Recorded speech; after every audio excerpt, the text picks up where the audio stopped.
ఈరోజు రాష్ట్రంలో బీసీల వాదం అనేటువంటిది చాలా బలంగా నడుస్తుంది.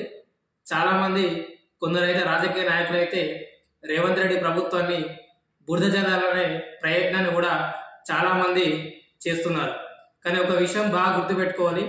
వాస్తవానికి బీసీ ముసుగులో ఉండి కొందరు నాయకులు బీసీలకు న్యాయం చేసే విధంగా ఉండద్దని చెప్పి కొందరు ఇష్టానుసారంగా రేవంత్ రెడ్డి ప్రభుత్వాన్ని తిట్టడం జరుగుతుంది. నేను వాళ్ళకి సూటిగా ఒక ప్రశ్న అడగదలుచుకున్నా.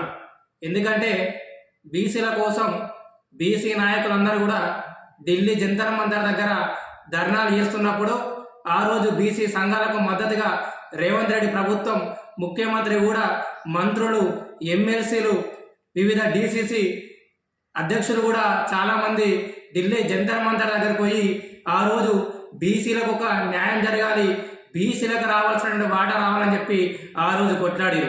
మరి ఆ రోజు బీసీ సంఘ నాయకులు పోయి కొట్లాడుతున్నప్పుడు వాళ్ళకు మద్దతుగా ఉన్నటువంటి కాంగ్రెస్ పార్టీ వెళ్తే మరి బీజేపీ ప్రభుత్వం కావచ్చు, బీఆర్ఎస్ ప్రభుత్వం కావచ్చు, మరి మీరు నిజంగా బీసీలకు న్యాయం చేసే వాళ్ళైతే బీసీ సంఘాలకు మీరు ఆ రోజు ఎందుకు మద్దతు తెలపలేరు అని ఈరోజు ఈ సందర్భంగా నేను అడుగుతున్నాం.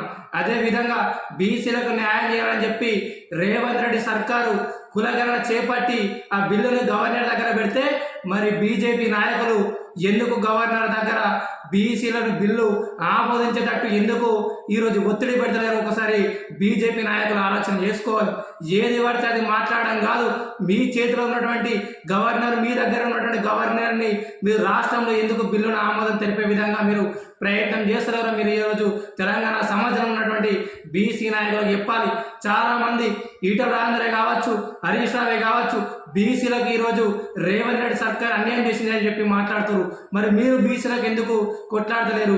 ఇదే ఈటల రాజేందరు, బీజేపీ ఉన్నటువంటి ఈటల రాజేందరు మరి బీజేపీ నాయకుల దగ్గర మీరు ఎందుకు బిల్లుని ఆమోదం తెలిపే విధంగా మీరు చర్యలు తీసుకుంటలేరు? మీ దగ్గర ఉన్నటువంటి గవర్నర్ మీద మీరు ఎందుకు ఒత్తిడి చేస్తలేరు? మీరు ఒకసారి ఆలోచన చేయాలి. బీసీ సోదరులు కూడా ఎవరు ఆధారపడద్దు. రానున్న రోజులలో బీసీల ఆధిపత్యమే జరుగుతుంది.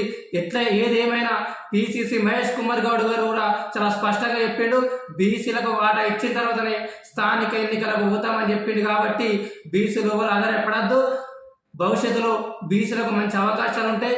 ఎట్టి పరిస్థితులలో మనం బీసీల నినాదాన్ని మనం ముందుకు తీసుకుపోవాలి. బీసీలను రెచ్చగొట్టే నాయకుల దగ్గరికి మీరు పోవద్దు. ఎందుకంటే ఒక ఆలోచన చేయాలని చెప్పి ఈ సందర్భంగా నేను తెలియజేస్తున్నాను.